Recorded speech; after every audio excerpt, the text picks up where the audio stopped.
the moment I'm designing my electrical system, and it's very, very, very difficult. I've studied many YouTube videos, and it's all very tempting to use cable which is too thin for the batteries because it's so expensive. And it's only because I have a wiring diagram for my particular engine that I know that it needs 50 square millimeter wire, and which is one, I think it's 1 AWG American standard, which is really thick and really expensive. I think 5 meters of this stuff is about £100 just for one mead. And so it kind of stopped me in my tracks really about what I'm doing, because the only reason for this is because it's a diesel engine, single cylinder diesel engine. It uses a lot of amps to actually turn the engine over on the starter.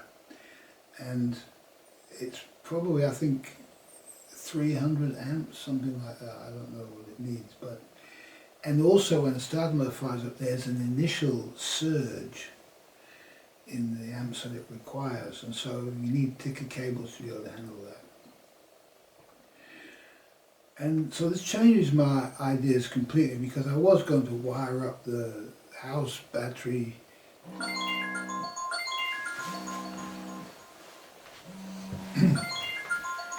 so what I've come to understand is that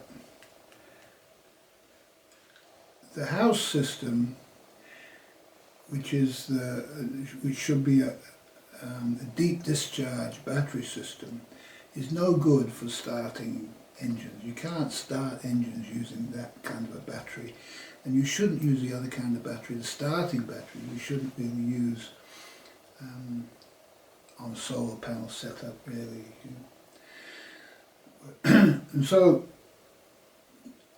if you attach a 100-watt solar panel to a separate house system, all it can produce is 25 amp hours a day. That's what it can produce, 25 amp hours a day, which isn't very much really. And so it's necessary, if you've got a 100-watt solar panel, it's necessary to live on 25 amp hours a day for all your electrical requirements. And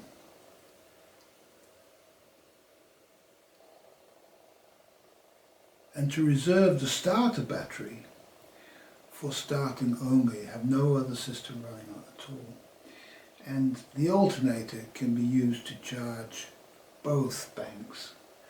That's a very simple device that can go in the circuit and allow it to charge your house bank and your starter battery if there's enough current. So that's probably the best system, is just to have a starter battery that just starts the engine, and that way you can leave the battery cables, everything's already installed in the boat, you don't need to change any of that.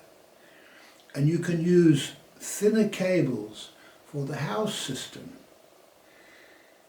as long as the house system isn't attached to the starting system for starting the engine. You don't want that. And so that's the goal. My goal at the moment is to create a system which uses just enough suitable wire thicknesses in the house system to handle the 25 amp hour that I'm going to be drawing a day, and there's just cope with the maximum draw of that, which will be the inverter if I plug my electric drill, my 240-watt electric drill, something like that, with a vacuum cleaner, into the inverter and run that off the house battery. Then it's just got to be capable of handling that plus all the little bits and pieces. So it can use much thinner battery terminal wire and thinner wire throughout the system really than what you would need if you're running a starter motor. Starter motors are really, really, really heavy duty monster really. And if you want to save for me, I'm gonna try it anyway, and I'll report back as to how it works and what sort of cost savings there are in terms of making your solar system completely separate from your starter system.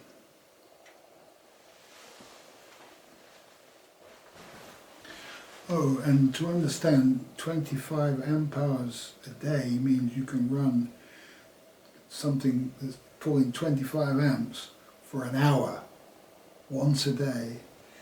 That's how little that is. And so that's, you can run, if you want to run something 24/7, you can run 1 amp for 24 hours, or 2 amps for 12 hours. That's hardly anything. And so what you have to do, if you're sailing non-stop, you need to be able to run your chart plotter at least, the depth sounder. And so they probably don't draw a lot of current. And so I'll be monitoring to see how I get on with a 100-watt solar panel and running those systems. And I'm also going to have the ability to charge that system from the engine alternator. So if the worst comes to the worst, I can do that. Or you can just stop somewhere and let the batteries charge up. But it's not going to be ideal, is it? So I'm just hoping it's going to be enough. You can never really tell whether it's enough until you actually practically test it out. But I don't really want to carry more than 100 watts solar panel on my boat because it's only a small boat, and I just feel that all the boats I've seen with 200 watts, 300 watts of solar panel, they're just too clumsy, I wouldn't want to carry that amount of windage high up in the air and risk the, in a gale force winds, hurricane force winds, it's going to get ripped off, it's going to be no good at all. And so that's my thoughts on solar panels.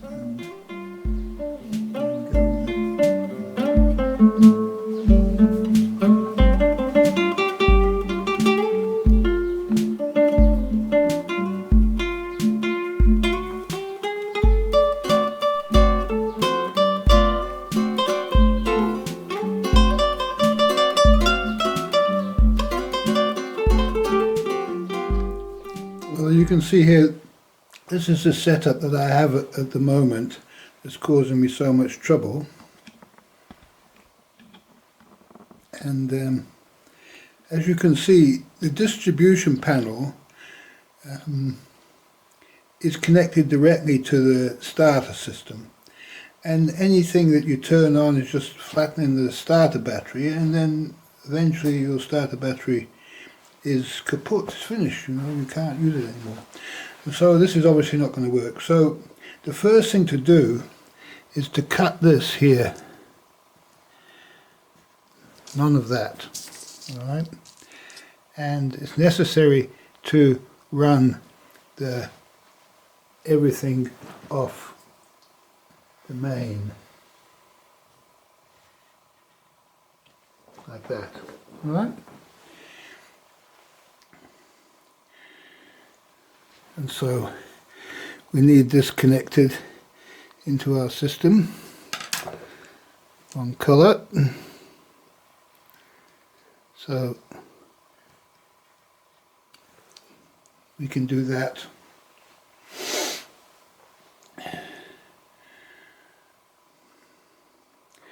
Right, now the spare battery was used as an emergency starting battery.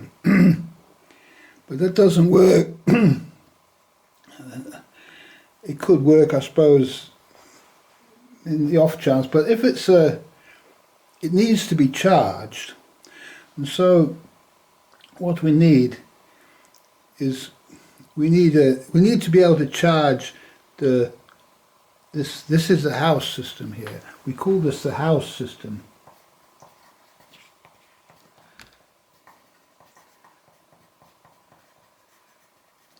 It's the house system, and this can be part of the house system too.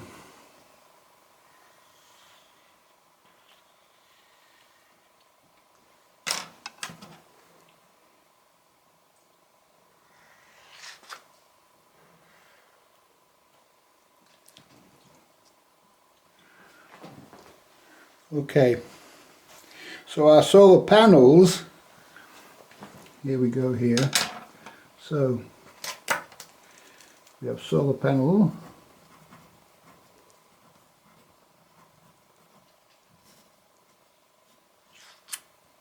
Here. And we have our charge controller.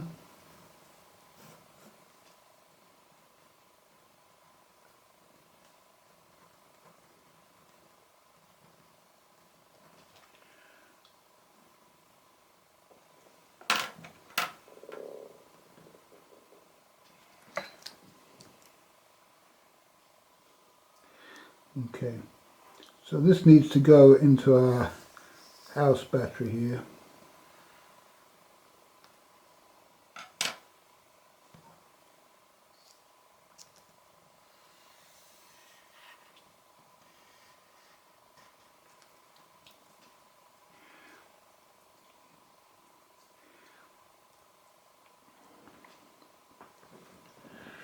Okay, so that will charge those two batteries. But what happens what's the worst thing that can happen to us? Okay, is the worst thing that happens we can't start the engine, or is the worst thing that can happen to us that we flatten our house battery and we've got no navigation systems, we've got no nothing? So that is probably the worst thing that can happen to us. And so what we want to do is we want to put a dual battery switch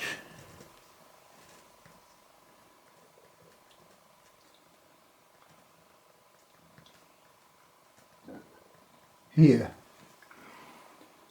so that we can select to charge this one, to charge this one, to charge both of them, to flatten just this one, to flatten just that one, to flatten both of them, and they will then, it's just all we're dealing with is our house system. We're not dealing with anything to do with the starter battery, because these cables here on the starter battery, here we've got on this side, we've got this very big cable which is going to the starter motor.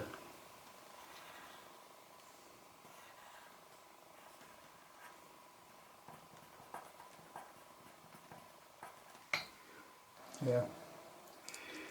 Okay. That cable, these cables have to be very, very big for this starter battery to drive the starter motor. And so what we're doing here, this is like 300 amps.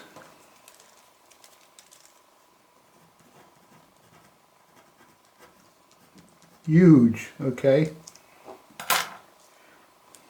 But this, all of this, just needs to be 30 amps wire, 30 amp wire, 300 amp wire. Okay, you get the picture. This is inexpensive. This is super expensive. So we are, at the moment we have enough of this, so I'm not going to buy any more of this. I'm just going to add this 30 amp system. And so it's taken me a lot of time and effort to come to this arrangement, because I was going to use the dual battery switch to switch between these two, but I'm not going to do that now. I'm going to just use a dual battery switch so that I've got a spare house battery. So that's a spare house battery. Spare house battery. And if the worst came to the worst, we can try charging these with jumper cables, and I don't know.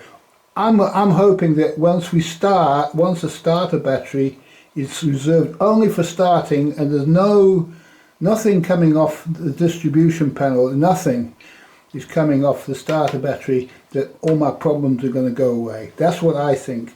I really believe that the engine alternator is not really designed to do all of this job. But anyway, what I'm going to do is the alternator. Yeah, let's put the alternator in. So if we've got alternator,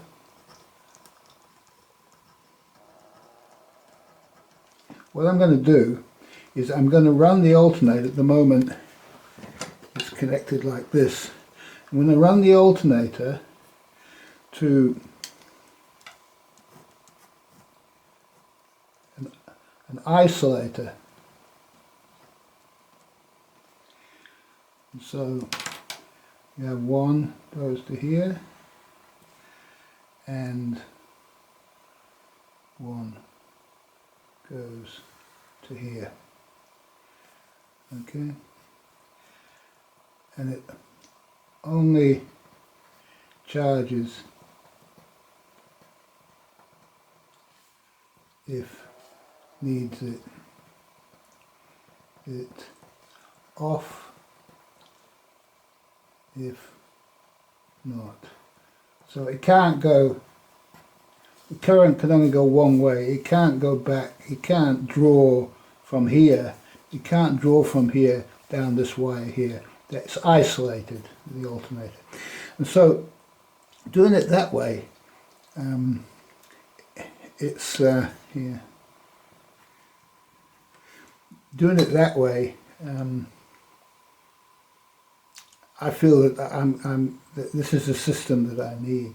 And so I've ordered all of these components, and when they arrive I'll show you the components and what they are, and also the costs involved in setting up the system. And so I'm working on 100 watt.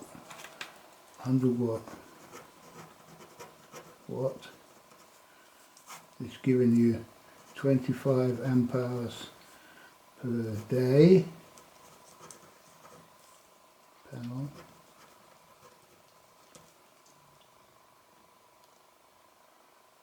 One amp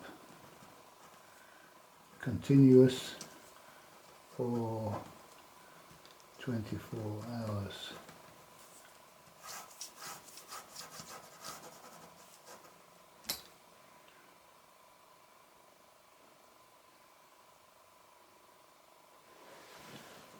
That's the system. Let's see if it works this time, or next year anyway.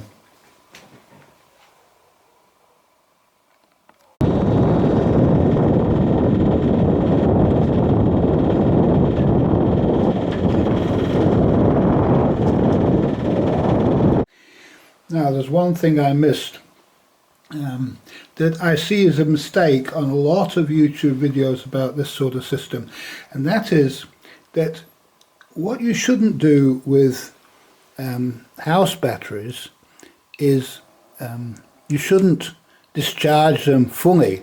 In this system you'll see there's nothing to stop these house batteries from just being used up completely, and this will destroy the battery after a short period of time. The charge controller here has a special, it's supposed to be in charge of the draw from the batteries, and so this charge controller will only draw from it if it's used for the distribution side, will only draw half of the battery's capacity. And so this is a mistake here. So what we need to do is we need to disconnect the distribution panel from here. Look at this, we've got all this, and now what we do is we connect the distribution panel to the charge controller.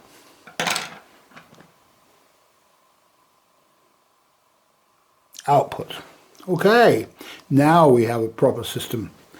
Okay, and so we can't flatten completely to the point of damaging our house system. Either this one or both of them, depending on where the dual battery switch is. So now I'm happy, and it's taken a long time. I've been working on this for a few days now, and it's taken a long time to get to this point because really the costs, I can't afford to buy expensive cable. I need to keep the cabling down to, not the minimum, I need to keep the cabling down to what's required. And the other thing that isn't on here really is the inverter, because there's two ways you can do this. The inverter can be plugged into the distribution panel if you just want to use small devices. They're up to 30 amp maximum. I wouldn't go that fast. 30 amp wire, so 20 amps would be the maximum I'd run into that, which may well be enough for me. If it looks like it's gonna too much for the system, like if it blows a fuse or something like that, then the other option is just to, with some crocodile clips, just to clip on to any one of these batteries the inverter manually, and just put it onto crocodile clips, and then run your big grinder or something directly from the battery. In which case you haven't got the protection of the charge controller. And so, yeah. In actual fact, the charge controller, I think this is rated at 10 amp, and so you shouldn't really be taking anything out of this distribution panel that's more than 10 amp. 10 amp here. Okay, but it needs to be 30 amp because of all the wiring needs to be 30 amp because of the battery connection in the larger system. Well, actually probably doesn't, but anyway, it's 30 amp, it's safer. Okay, it's safer.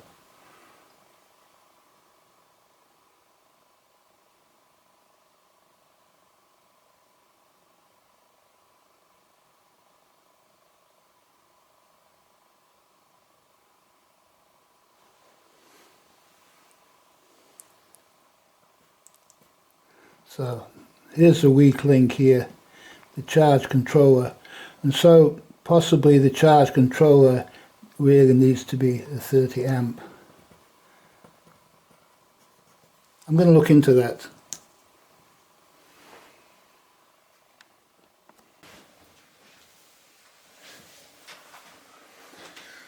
Well, I hope that was helpful. You see, I learned a lot doing the video. I was just going to buy the very minimal, cheapest 10 amp charge controller for my solar panel because I thought that's all I needed.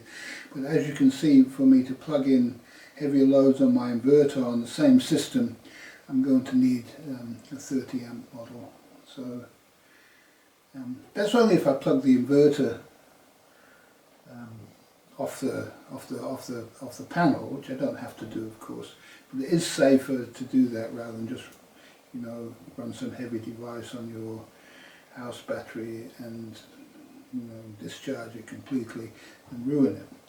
So I had a look on eBay, and there's 10, 20, I think it's £1 difference between the 10 and the 20 amp model. And so probably the 20 amp model is good enough.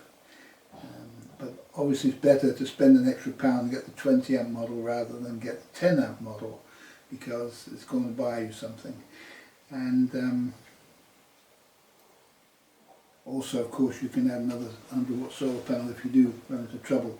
So, well, you can actually. I think you can run 200 watts off a 10 amp. I'm not sure about that. You better check that out. Oh, so complicated. So, I found quite a nice looking orange solar charge controller for £20. The very cheapest solar controller you can get is £10, about £10, £8 or £10. And so to pay an extra £10 for a 30 amp larger unit which is painted orange, you know, you always see the very powerful race car that doesn't ever break down, it's painted orange, or if you look under the bonnet you'll see the strongest racing engine or boat engine is always painted orange. You know, they're only allowed to paint things orange which are very reliable and strong, and so whenever I'm looking for anything that like this, if it's painted orange I know it's really strong. If it's blue, it means it's not good enough. You know, old Ford Cortina engines, that there was a blue rocker covers and stuff like that. So it wasn't good enough. Jaguars were always silver. Silver's good also. Silver or gold. Gold is orange, of course. Gold. The best articles are always covered in gold. The finest watches with gold, and so on. And what was the other colour? Red. If you buy anything red, red is dangerous. Don't buy anything red. especially like things that, you know, tools that you're going to be using in your hands. Red tools that can kind of damage you, can hurt you generally, or they can break and cause problems. So there you go, red, blue and orange. Green is serviceable, you know, Morris mini engines, the tappet cover of those is green normally, and a lot of British racing green cars. These are serviceable, good quality cars. And yeah, colour, interesting what colour can do for you. Or am I just an old fool? We'll see.